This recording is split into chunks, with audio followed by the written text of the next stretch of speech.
The morning sun cast long shadows across Fort Braxton as Staff Sergeant Maria Santos walked through the base gates for what she thought would be just another routine day. She had no idea that in less than an hour, her entire military career would be called into question by the one man who was supposed to respect her service above all others. Maria had been stationed at Fort Braxton for 6 months now, working in logistics coordination. It wasn't the combat role she'd trained for, but after her last deployment, the Army had reassigned her to what they called administrative duties. She told herself it was temporary. She told herself she was still making a difference. But deep down, she knew the real reason for her transfer had nothing to do with her capabilities and everything to do with what had happened in Afghanistan. The base was buzzing with unusual activity that morning. Word had spread quickly through the ranks that Colonel James Mitchell, the new commanding officer, would be conducting his first official inspection of all departments. Mitchell had a reputation that preceded him, an old-school military man who believed in tradition, hierarchy, and most importantly, that certain roles in the military were meant for men only. Maria straightened her uniform and checked her appearance one final time before heading to the logistics building. Her Purple Heart medal wasn't visible beneath her jacket, but she could feel its weight against her chest like a constant reminder of what she'd sacrificed for her country. Few people on the base knew about the medal, and that's exactly how she preferred it.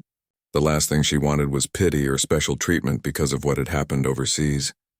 As she entered the logistics center, her supervisor, Captain Reynolds, was already pacing nervously near the entrance.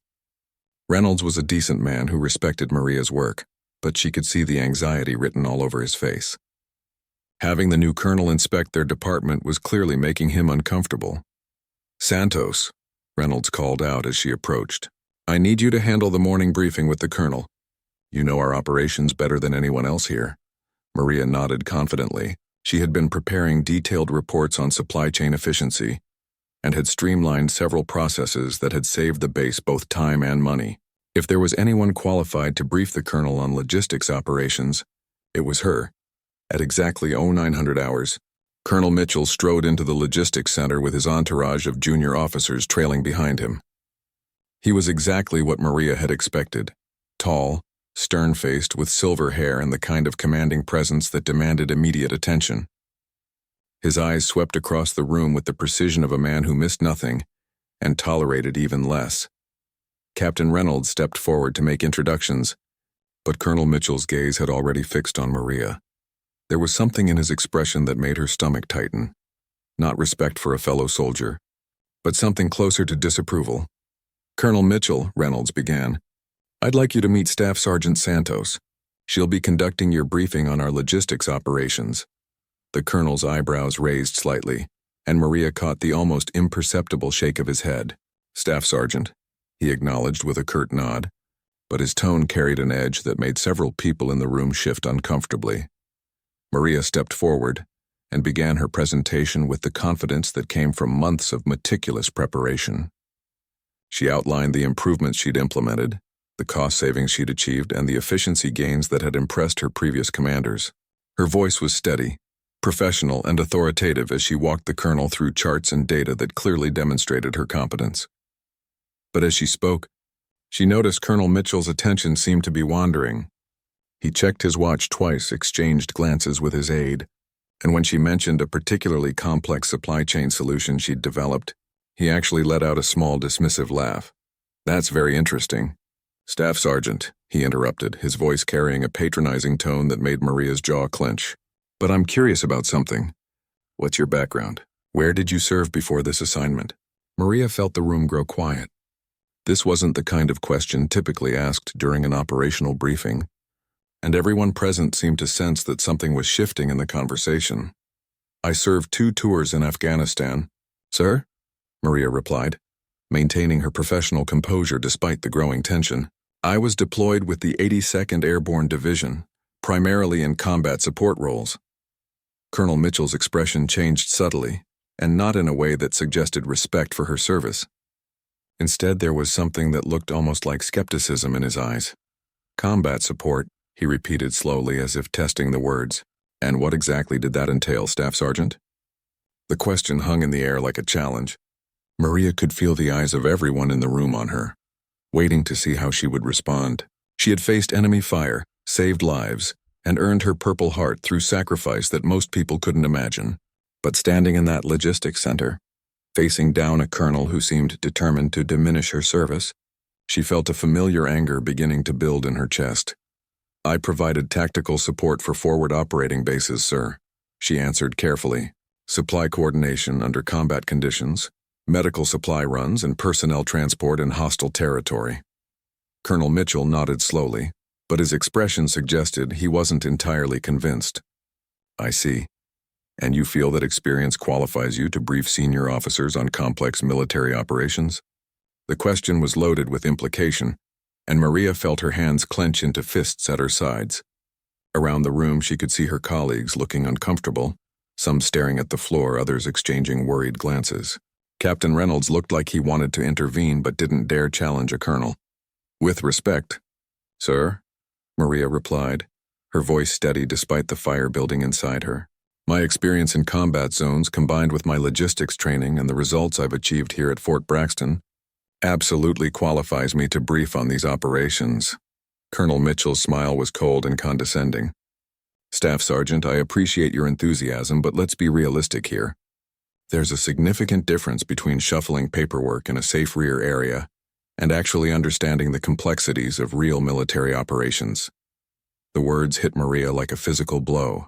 Shuffling paperwork, safe rear area. This man had no idea what she'd been through, what she'd sacrificed, or what she'd accomplished. But before she could respond, Colonel Mitchell continued, his voice growing louder and more dismissive. "The truth is, women simply aren't built for the realities of combat. They don't have the physical strength, the mental toughness, or the tactical understanding that real military operations require. I've seen too many female soldiers who think they can handle combat situations, only to become liabilities when things get serious." The room fell completely silent. Maria felt her heart pounding in her chest, but not from fear, from pure, righteous anger. Every person in that room knew she was one of the most competent soldiers on the base, regardless of gender. But none of them seemed willing to speak up against a colonel's blatant prejudice. Colonel Mitchell wasn't finished. "I'm sure you're very good at organizing supply lists and filing reports, Staff Sergeant. But let's not pretend that administrative work is the same as real military service. Women can't handle combat, period. They don't belong in situations where lives are on the line." Maria stood there, feeling the weight of her Purple Heart against her chest, thinking about the soldiers whose lives she'd saved, the mission she'd completed under fire, and the price she'd paid for her service. This colonel had just dismissed not only her capabilities, but the sacrifice of every woman who had ever served in combat. But she said nothing. Not yet. Because Maria Santos had learned something important during her time in Afghanistan. Sometimes the most powerful response isn't the immediate one. Sometimes you have to wait for exactly the right moment to show people who you really are. As Colonel Mitchell concluded his inspection and prepared to leave, he turned back to Maria one final time. "I hope you understand, Staff Sergeant, that I'm not trying to be cruel. I'm simply being realistic about the limitations we all face. Some people are cut out for combat and others aren't. There's no shame in knowing your place." Maria watched him walk away, surrounded by his entourage of silent officers, and made a decision that would change everything. Colonel Mitchell thought he knew who she was and what she was capable of, but he was about to learn that some assumptions come with a very high price. The real question wasn't whether women could handle combat. The question was whether Colonel Mitchell could handle the truth about the woman standing right in front of him. The days following Colonel Mitchell's inspection felt like walking through a minefield for Maria. Word of the colonel's comments had spread through the base like wildfire, and she could feel the weight of every conversation that stopped when she entered a room, every sideways glance from fellow soldiers who didn't know what to say or how to act around her. Some of her colleagues tried to offer support in their own awkward ways. Sergeant Thompson from Supply Management approached her during lunch, clearing his throat nervously before saying, "Hey Santos, you know we all think you're solid, right? That colonel doesn't know what he's talking about." But even his attempt at solidarity felt hollow, because when it had mattered most, when she was being humiliated in front of everyone, he had stood there in silence just like the rest of them. Captain Reynolds called her into his office 3 days after the incident. Maria could see the conflict written all over his face as he gestured for her to sit down. He was a good officer who genuinely respected her work, but he was also a career military man who understood the dangerous waters of challenging a superior officer. "Santos," he began carefully, "I want you to know that I completely disagree with what Colonel Mitchell said during his inspection. Your work here has been exemplary and your military record speaks for itself." Maria waited, knowing there was a but coming. But Reynolds continued, confirming her suspicions. "I also need you to understand the position we're all in here. Colonel Mitchell is our commanding officer, and he's made his views very clear. I'm not saying it's right, but I am saying we need to be smart about how we handle this situation." "What exactly are you asking me to do, sir?" Maria asked, though she suspected she already knew the answer. Reynolds shifted uncomfortably in his chair. "I'm asking you to keep your head down, do your job, and don't give him any reason to make things more difficult for you or for this department. Sometimes the best way to fight prejudice is to prove it wrong through consistent professional performance." Maria felt a bitter laugh building in her throat. Keep her head down. Prove herself through consistent performance. She had been doing exactly that for her entire military career. And where had it gotten her? Sitting in an administrative role while a colonel who had never seen her in action dismissed her service as shuffling paperwork. That evening, Maria sat alone in her small base apartment, staring at the Purple Heart medal she had pulled from her jewelry box. The medal felt heavier in her hands than it had when it was first pinned to her chest in a sterile military hospital room in Germany. She remembered that day clearly. The ceremony had been brief and formal, attended only by a few medical staff and her commanding officer from Afghanistan. The medal represented the worst and best day of her military career, rolled into one horrific life-changing moment that had happened 8 months ago in a dusty village outside Kandahar. Maria closed her eyes and let herself remember what she usually tried so hard to forget. She had been part of a convoy, delivering medical supplies to a forward operating base when their vehicles came under heavy fire from insurgents, positioned in the surrounding hills.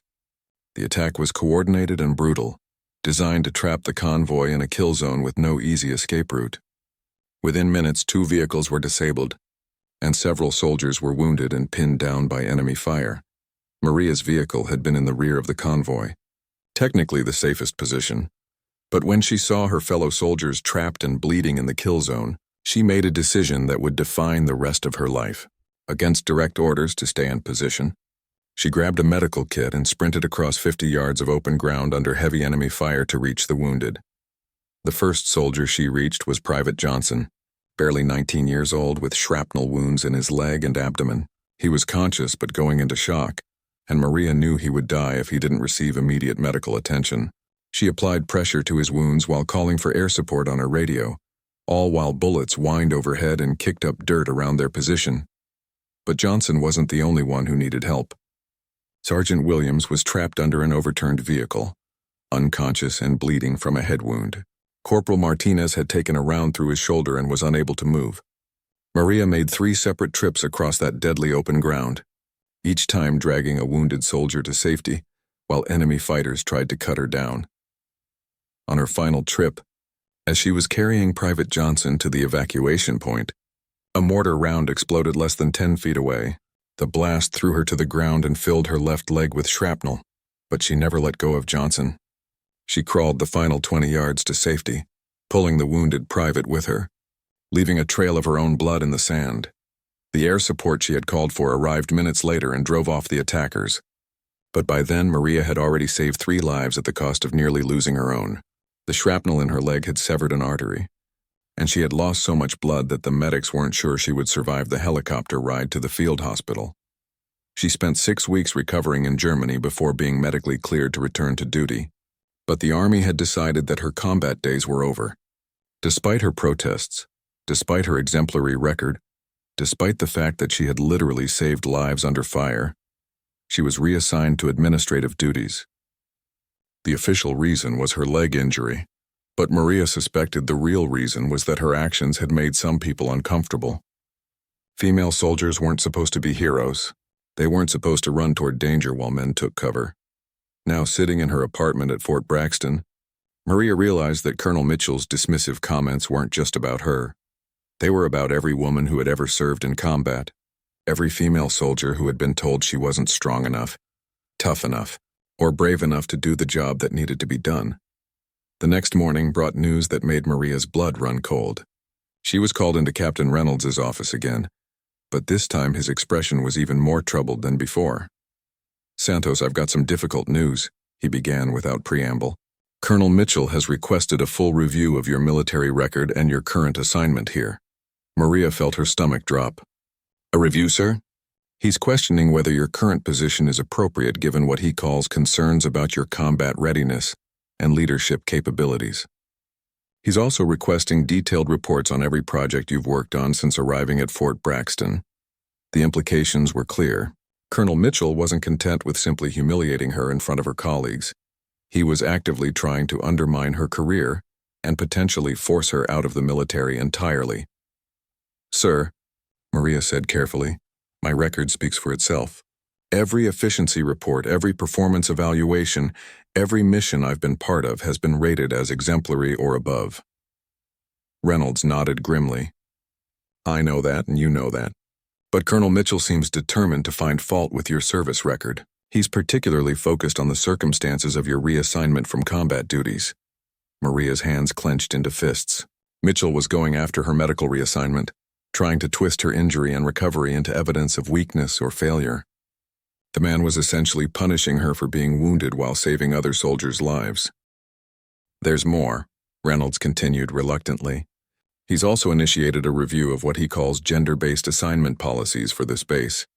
He's questioning whether women should be assigned to any positions that might require them to brief senior officers or make tactical decisions." The scope of Mitchell's prejudice was becoming clear. This wasn't just about Maria. He was using her as an excuse to systematically exclude women from meaningful roles throughout the base. If he succeeded, every female soldier at Fort Braxton would find herself relegated to the most basic administrative tasks, regardless of her qualifications or experience. That afternoon, Maria received an official notice to report to Colonel Mitchell's office the following morning for what was termed a comprehensive service review. The notice was formal and cold, but Maria could read between the lines. This was going to be an interrogation designed to find any excuse to end her military career. As she walked back to her apartment that evening, Maria passed the base memorial wall where the names of fallen soldiers were engraved in black granite. She stopped and ran her fingers over some of the names. Soldiers she had known, soldiers she had served with, soldiers who had died defending the same values that Colonel Mitchell was now trampling on. Among those names were women, female soldiers who had given their lives in combat, who had proven their courage and dedication in the most extreme circumstances possible. Maria thought about what those women would say if they could see what was happening now. If they could see their sacrifice being dismissed by a man who had never bothered to learn their stories. That night, Maria made a decision that would change everything. She pulled out her laptop and began typing a detailed account of her service record, including every mission, every commendation, and every life she had saved. But more importantly, she began documenting every instance of gender-based discrimination she had witnessed or experienced during her military career. If Colonel Mitchell wanted to review her record, she would give him more than he bargained for. If he wanted to question her combat readiness, she would provide him with evidence that would make his prejudice impossible to ignore. And if he thought he could destroy her career without consequences, he was about to learn that some soldiers don't go down without a fight. The meeting scheduled for tomorrow morning would be more than just a service review. It would be the beginning of a battle that would determine not just Maria's future, but the future of every woman serving at Fort Braxton. Colonel Mitchell thought he knew who he was dealing with. But he was about to discover that the woman he had dismissed as weak and unqualified was actually the most dangerous kind of enemy he could face, one who had nothing left to lose and everything to fight for. The morning of Maria's service review arrived with an unseasonable chill that seemed to mirror the cold dread settling in her stomach. She had spent most of the night preparing, organizing documents, and rehearsing what she would say when Colonel Mitchell inevitably tried to tear apart her military record. But as she walked across the base toward the administration building, she carried something with her that the colonel didn't expect, a small recording device tucked discreetly in her jacket pocket. Maria had learned long ago that when dealing with people who abuse their power, documentation was everything. If Colonel Mitchell was determined to destroy her career based on prejudice rather than facts, she wanted every word of their conversation on record. The administration building felt different that morning, as if the very walls were holding their breath in anticipation of what was about to unfold. Maria's footsteps echoed in the empty hallway as she made her way to Colonel Mitchell's office, passing portraits of distinguished military leaders who seemed to watch her with silent judgment. She arrived at exactly 800 hours, as ordered. Colonel Mitchell's aide, a nervous-looking lieutenant named Peterson, gestured for her to wait in the outer office. Through the closed door, Maria could hear muffled voices. Mitchell was apparently meeting with someone else before her review began. 20 minutes later, the door opened and Captain Reynolds emerged, his face pale and his expression grim. He caught Maria's eye for just a moment, and she saw something there that made her stomach tighten, pity mixed with helplessness. Whatever conversation had just taken place, it hadn't gone well for her. "Staff Sergeant Santos," Lieutenant Peterson called out. "Colonel Mitchell will see you now." Maria entered the office to find Colonel Mitchell seated behind an imposing oak desk, surrounded by stacks of files and documents. The American flag stood in one corner, and the walls were lined with military commendations and photographs of Mitchell with various high-ranking officials. Everything about the room was designed to intimidate and remind visitors of the colonel's authority. But what caught Maria's attention immediately was that Mitchell wasn't alone. Seated to his right was Major Patricia Hawkins from the Inspector General's office, a stern-faced woman in her 50s who was taking notes on a legal pad. The presence of an IG representative meant this review was more serious than Maria had anticipated. "Staff Sergeant Santos," Colonel Mitchell began without looking up from the file in front of him. "Please have a seat. We have quite a bit to discuss regarding your service record and your current assignment here at Fort Braxton." Maria sat down in the chair facing the desk, her back straight and her hands folded in her lap. She could feel the weight of the recording device in her pocket and drew strength from knowing that whatever happened in this room would be documented. "I've been reviewing your file," Mitchell continued, finally looking up at her with cold, calculating eyes. "And I have to say, there are several concerning patterns that have emerged, patterns that raise serious questions about your judgment, your leadership capabilities, and your fitness for military service." Major Hawkins looked up from her notepad, her expression neutral but attentive. Maria wondered if the IG representative was here to witness Mitchell's accusations or to investigate them. "Sir," Maria replied evenly, "I'm prepared to address any concerns you may have about my service record." Mitchell's smile was predatory. "I'm sure you are. Let's start with your reassignment from combat duties. According to your medical records, you sustained injuries during a convoy operation in Afghanistan. What the records don't clearly explain is why you were injured in the first place." Maria felt her jaw clench. "I was injured while providing medical assistance to wounded soldiers under enemy fire, sir." "Yes, but according to the incident report, you left your assigned position without authorization. You disobeyed direct orders to remain with your vehicle." Mitchell's voice carried a tone of accusation that made it clear he had already decided she was guilty of something. "Sir, there were wounded soldiers who needed immediate medical attention. I made a tactical decision to provide aid rather than allow fellow soldiers to die." Mitchell leaned back in his chair, his expression suggesting he had just proven his point. "And there we have the problem, Staff Sergeant.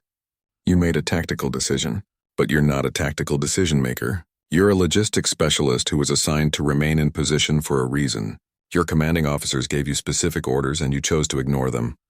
Maria could feel her anger building, but she forced herself to remain calm. "Sir, my actions during that operation saved 3 lives. Private Johnson, Sergeant Williams, and Corporal Martinez all survived because of the medical aid I provided." "Your actions during that operation," Mitchell shot back, "put the entire convoy at risk. You abandoned your post, ignored direct orders, and created a situation where other soldiers had to risk their lives to provide you with covering fire. The fact that you were wounded in the process only proves that you weren't qualified to make that decision in the first place." Major Hawkins was writing furiously now, and Maria couldn't tell if she was documenting Mitchell's accusations or his obvious bias.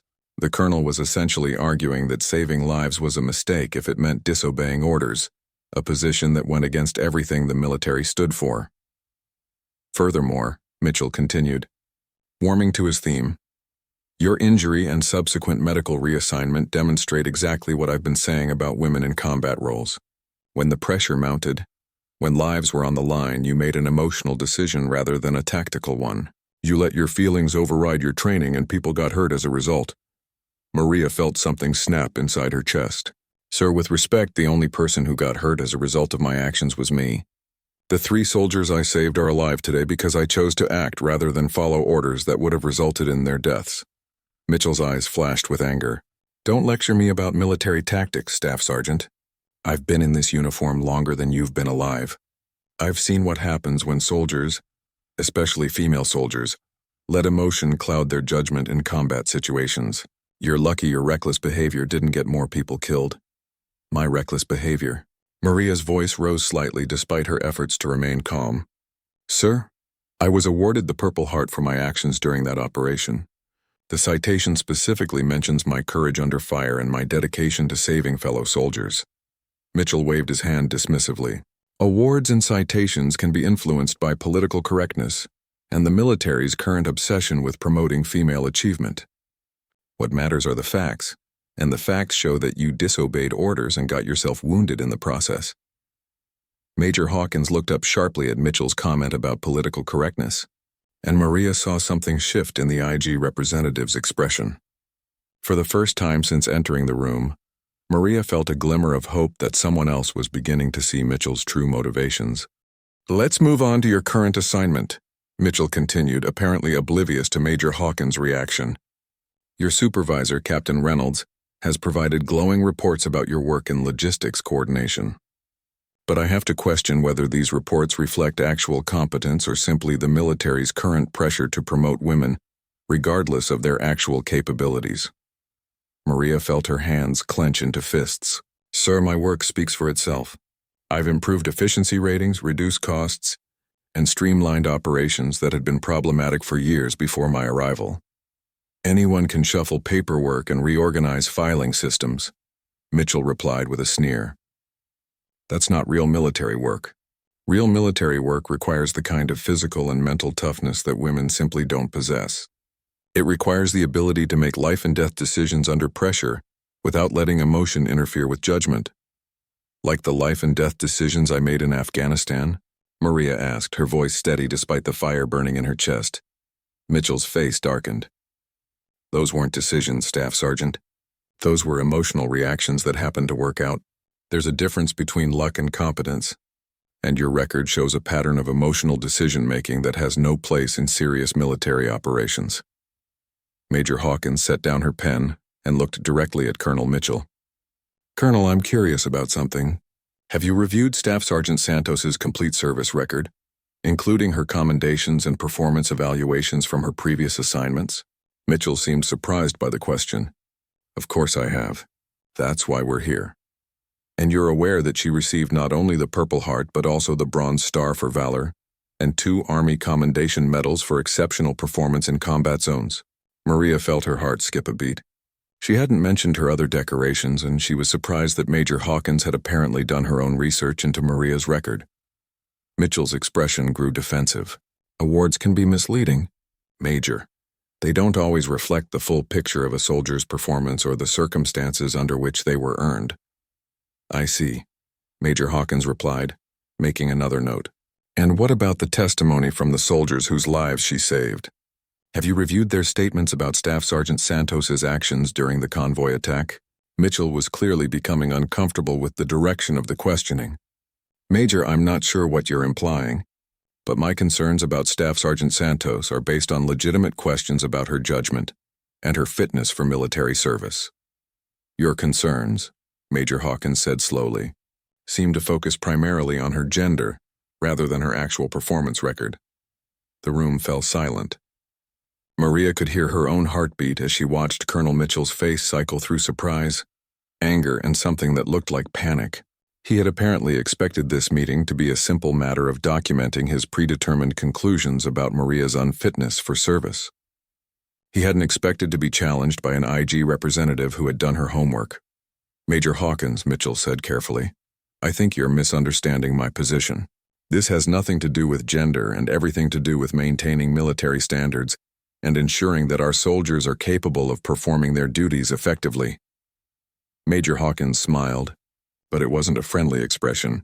Colonel Mitchell, I've been investigating complaints about gender-based discrimination at this base for the past 2 weeks. Staff Sergeant Santos's case is just one of several that have come to my attention. Maria felt the world shift around her. Major Hawkins wasn't here to witness Mitchell's review of her record. She was here to investigate Mitchell himself. Someone had filed complaints about his discriminatory behavior, and the Inspector General's office was taking those complaints seriously. Colonel Mitchell's face had gone pale, and for the first time since Maria had met him, he looked uncertain and vulnerable. The man who had spent weeks undermining her career and questioning her competence was about to discover that his own actions were under scrutiny. But Maria knew this was just the beginning. The real confrontation was still to come, and when it did, Colonel Mitchell would finally learn the truth about the woman he had so carelessly dismissed. The battle lines were drawn, and Maria Santos was ready for war. Major Hawkins closed her notepad with a decisive snap that seemed to echo through the suddenly tense office. Colonel Mitchell sat frozen behind his desk, the color draining from his face as the full implications of what was happening began to sink in. Maria felt her heart pounding, but for the first time in weeks, it wasn't from anxiety, it was from anticipation. Colonel Mitchell, Major Hawkins said, her voice carrying the authority of someone who had just taken control of the situation, I think it's time we discuss the real reason I'm here today. Mitchell cleared his throat, attempting to regain his composure. Major, I'm not sure what you mean. We're conducting a routine service review of Staff Sergeant Santos. No, Colonel. What you've been conducting is a systematic campaign of harassment and discrimination against female soldiers on this base. Major Hawkins opened a different folder, one that Maria noticed was significantly thicker than her own personnel file. Over the past month, my office has received formal complaints from 7 different female soldiers stationed at Fort Braxton, all alleging gender-based discrimination and hostile work environment violations. Maria watched as Mitchell's confident demeanor crumbled.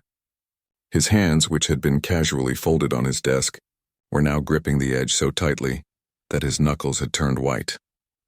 Furthermore, Major Hawkins continued, we've documented multiple instances where you've made inappropriate comments about women's capabilities in military roles, questioned legitimate assignments based solely on gender, and created an environment where female soldiers feel their careers are being deliberately undermined. Mitchell's voice was strained when he finally spoke. Major, I think there's been a misunderstanding. My concerns about certain soldiers have been based entirely on performance and capability, not gender. Major Hawkins smiled coldly. Really?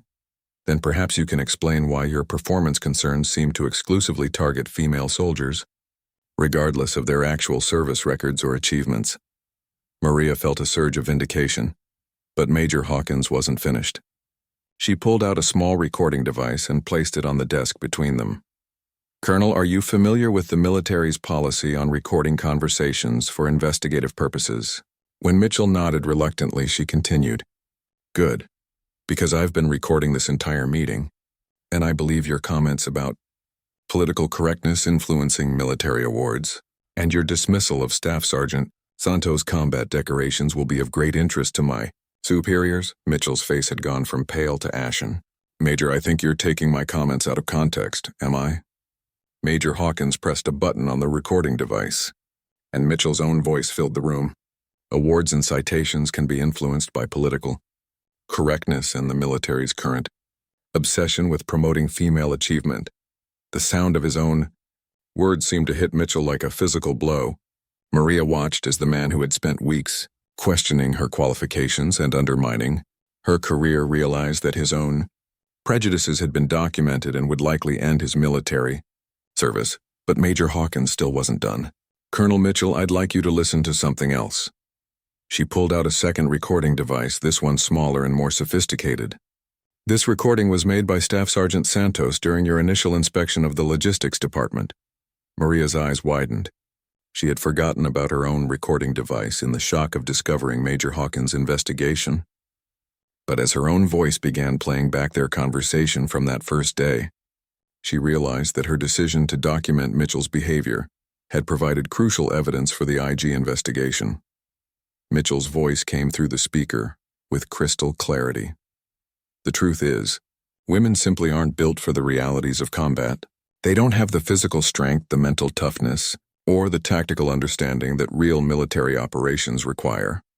The recording continued, capturing every dismissive comment, every prejudiced assumption, and every moment where Mitchell had revealed his true beliefs about women in the military. When it finished, the office was completely silent except for the sound of Mitchell's labored breathing. "Colonel," Major Hawkins said quietly, "do you have anything to say in your defense?" Mitchell opened his mouth, then closed it again. Maria could see him struggling to find words that might somehow explain away what everyone in the room had just heard, but there was no explanation that could justify his blatant discrimination. "And they all knew it, I think," Mitchell finally managed, "that my comments may have been taken out of context, and perhaps my concerns about military readiness were expressed more bluntly than they should have been." Major Hawkins shook her head.